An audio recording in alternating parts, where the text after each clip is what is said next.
pessoal, tudo bem com vocês? Eu sou a Sabrina do Sabrina Casos e eu tô de volta aqui hoje para o caso famosíssimo no Brasil, o caso Ioki, da Elise e Marcos Matsunaga. Mas antes da gente começar, se você é novo por aqui, já se inscreve no canal que toda terça e sexta-feira eu trago vários casos novos pra gente investigar.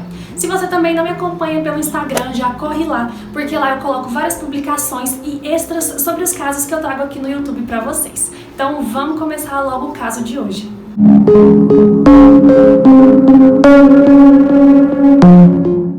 Bom, então pra gente entender melhor esse caso, a gente vai voltar lá pro início. A Elise era uma menina simples, ela saiu do interior e foi para a cidade estudar direito, que era o sonho da vida dela. Ela era de uma família pobre, então ela tinha que batalhar muito para conseguir se formar. Na faculdade, ela conheceu uma amiga que também veio do interior.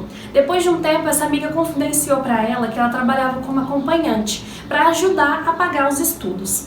Elise também começou a trabalhar como acompanhante e logo ela conheceu o Marcos Matsunaga. Ele era o presidente da empresa Ioki de alimentos. Com o passar do tempo, o Marcos quis que a Elisa ficasse exclusiva dele e logo deu um apartamento e um carro para ela. Esse relacionamento inicial deles durou em torno de 4 anos, até que o Marcos se separou da sua então esposa e apresentou a Elise para a família como a futura esposa dele. Então eles se casaram e se mudaram para uma espécie de quadriplex, era um apartamento gigantesco. E ali começaria uma vida muito luxuosa de Elise e Marcos Matsunaga. Lembrando que o Marcos, ele era um homem grande, ele adorava atirar e ele lutava artes marciais. A Elise sempre foi muito miúda, tinha uma aparência muito delicada. Mesmo assim, Marcos ensinou ela a atirar e ela tirou o porte de armas. Inclusive, na casa deles, eles tinham um arsenal ali, uma coleção de armas. E Marcos chegou a presentear a Elise com uma arma só para ela. Então aqui, agora a gente vai entrar na segunda parte da história, que é onde começam os conflitos. Segundo Elise, eles foram felizes até mais ou menos ali o ano de 2010. Foi quando ela encontrou um e-mail entre Marcos e uma secretária da empresa que deixou ela muito nervosa, com muitos ciúmes. A partir dali começaria uma sucessão de brigas que só teria fim com a morte de Marcos anos depois. Então, depois de alguns anos de casamento, Elise acabou engravidando e isso não era nada planejado, porque Marcos chegou a pedir desculpas para ela por ter engravidado. Mesmo com o nascimento do bebê, as brigas deles não acabaram e a situação começou a ficar cada vez mais crítica. Então, no ano de 2012, Elise começou a desconfiar que Marcos pudesse estar traindo. Então, ela resolveu ir visitar os pais dela no Paraná. Um adendo aqui que, segundo os investigadores do caso, Elise nunca tinha ido mais para a cidade dela, nem visitar os parentes, desde que começou o relacionamento com Marcos.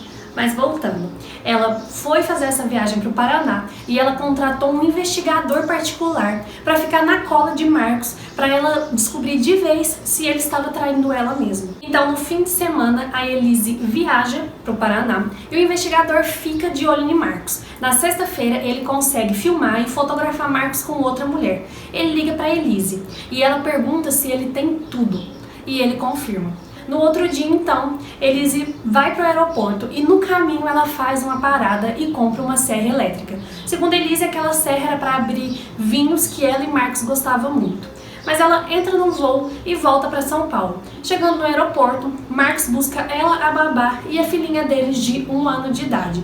Eles já começam a brigar desde o aeroporto, o caminho inteiro até chegar em casa. Então eles chegam em casa e eles dispensam aquela babá que viajou com a Elise. Mas aqui a gente tem um ponto de discordância, porque no momento do crime a criança não estava com a Elise, estava com outra babá. Então nesse meio tempo provavelmente essa nova babá chegou. Mas eles chegaram em casa e eles começaram a brigar muito, né? Porque Elise conta pro Marcos que já sabe de tudo. Ela fala que tem fotos e que vai usar aquilo para destruir a vida dele. Segundo Elise, naquela noite ele ficou muito agressivo e chegou a bater nela. Mas no meio de toda essa briga eles resolvem pedir uma pizza. E o Marcos desce para pegar a pizza, inclusive essa é a última imagem que se tem dele vivo. Ele descendo e voltando com a pizza. Quando ele chega no apartamento, Elise já está com a arma apontada para ele e, segundo ela, era só para ameaçar ele, né? Ela não queria fazer nada, mas ela disse que ele avançou nela e que ele tinha um olhar de muito ódio, então, para se defender, ela atirou. Mas aqui a gente também tem um ponto de discordância que eu vou falar um pouco mais pra frente, que foi o laudo pericial, que acaba que refuta um pouco essa história de que ele estava avançando sobre ela. Você vê que foi um crime motivacionado por muito ódio, né, pela forma que ele foi cometido.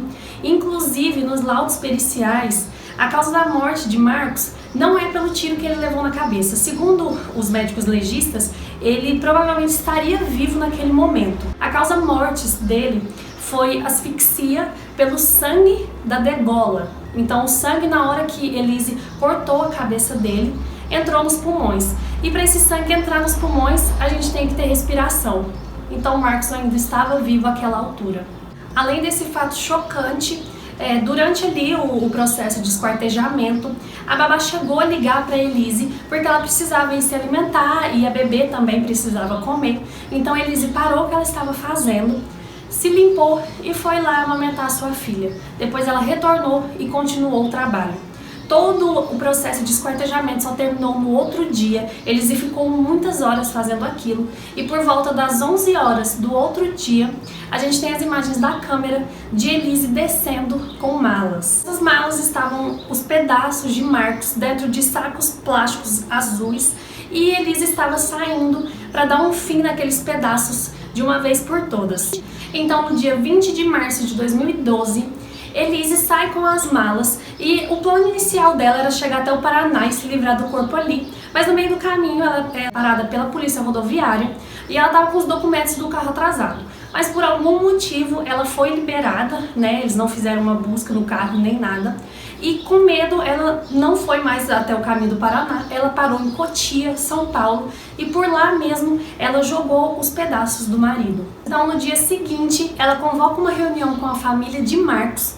Ela já está em posse das filmagens do detetive e ela mostra tudo aquilo para eles e fala que Marcos simplesmente entrou em casa, pegou uma quantia no valor de R$20 mil, algumas roupas e foi embora. E até então eles não desconfiam de nada, acham que Marcos só saiu por alguns dias. Mas estava acontecendo uma transação muito importante na empresa naquele momento.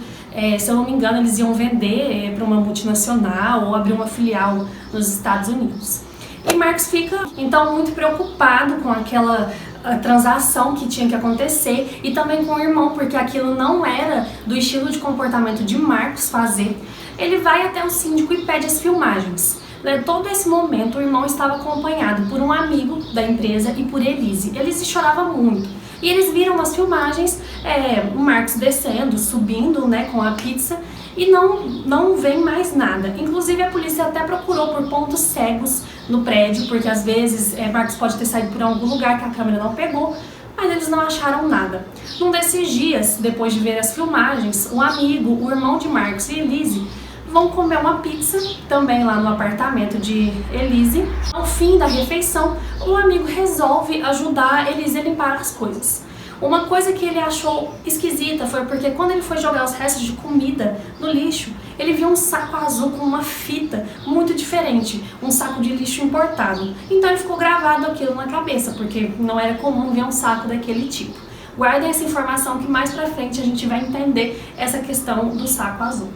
Então eles foram embora e até então eles não tinham notícia nenhuma do desaparecimento de Marcos. Então no dia 21/5/2012, Mauro Dias, o delegado da polícia, recebeu uma ligação que estava chegando um caso grande e muito esquisito na delegacia. Foram encontradas partes de corpos em Cotia, São Paulo, mas que pelas condições do corpo provavelmente seria uma coisa muito grande. Uma coisa que chamou muita atenção deles também foi uma peça de roupa que estava sendo usada pelo cadáver, que era de uma grife muito famosa. Então ali eles já sabiam que se tratavam de alguém muito importante. Os pedaços estavam jogados em vários lugares, então várias pessoas encontraram, mas foi só um morador local que o cachorro encontrou a mão e ele ligou imediatamente para a polícia. Perto dali, a polícia depois encontrou jogada numa vala a cabeça.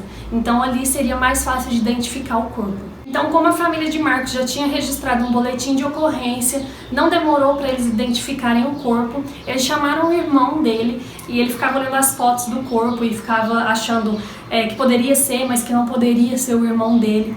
Até que foi, né, realmente identificado. E a polícia ficou muito encabulada, porque eles tinham as imagens de Marcos subindo na casa, mas não tinha nenhuma dele descendo. E eles não encontraram também nenhum ponto cego, alguma coisa que pudesse identificar o possível culpado. Então a polícia começou a suspeitar de Elise e perguntou pro irmão se tinha alguém que eles pudessem conversar para saber mais sobre a vida do casal.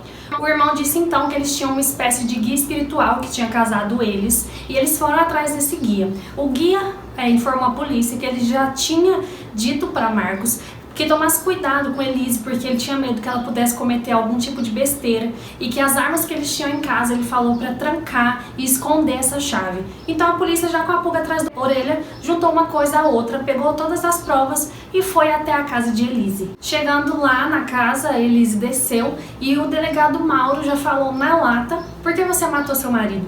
E ele falou que ela demorou ali em torno de 3 a 4 minutos para falar: não fui eu.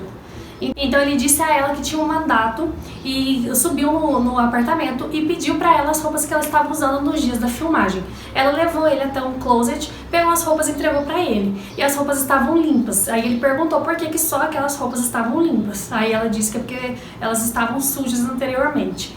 Então ele pediu para ela as botas. Aí ela já assustou um pouco e perguntou: que botas? Aí ele falou: as botas que você estava usando naquele dia. Então ela foi e trouxe as botas. Ele virou e viu que as botas estavam sujas de lama. Então ele falou pra ela: você tá pega. Você sabe que se eu comparar as lamas desse sapato com a lama de onde foi encontrado o corpo do Marcos, elas vão bater. Você é formado em direito, então você sabe que você tá pega. Liga para um advogado agora que você tá presa. Pediu um saco, plástico, para colocar aquelas botas dentro. Elise pegou e ela pegou o mesmo saco azul que foi encontrado o corpo de Marcos. Ali já não tinha mais dúvida nenhuma, o delegado ele já tinha 100% de certeza que tinha sido ela, e ela foi levada até a delegacia para prestar depoimento. Acabou confessando, porque até por isso ela conseguia pegar uma pena diminuída.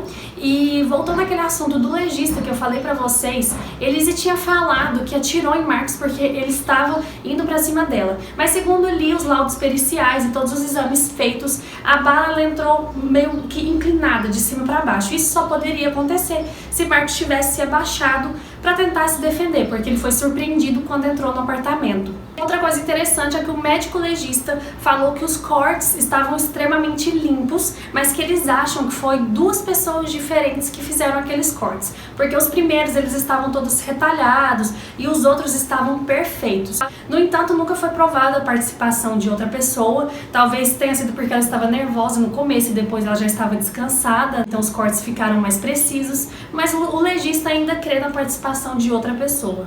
Bom, Elise foi condenada a 19 anos de prisão em um dos júris mais longos que o Brasil já teve. Há poucos anos essa pena foi diminuída para 16 anos e Elise atualmente já faz aquelas famosas saidinhas. A filha do casal, em acordo entre a família do Marcos e a de Elise, é cuidada por uma irmã de Elise e agora ela já é bem mocinha, Bom, pessoal, eu espero que vocês tenham gostado do caso. Eu fiz o máximo de pesquisa que eu consegui. Esse foi um caso muito emblemático que aconteceu pela frieza. Tem vários vídeos no YouTube, eu vou deixar os links aqui embaixo da confissão dela, do júri, para vocês terem uma ideia da dimensão do acontecimento. Eu espero vocês então nessa sexta-feira agora, nas nossas sextas investigativas, com mais um caso pra gente investigar. Não se esquece, se você não é inscrito no canal, se inscreve para não perder nenhuma notificação e me acompanhe lá no Instagram para mais extras sobre os casos. Um beijinho e até sexta-feira que vem.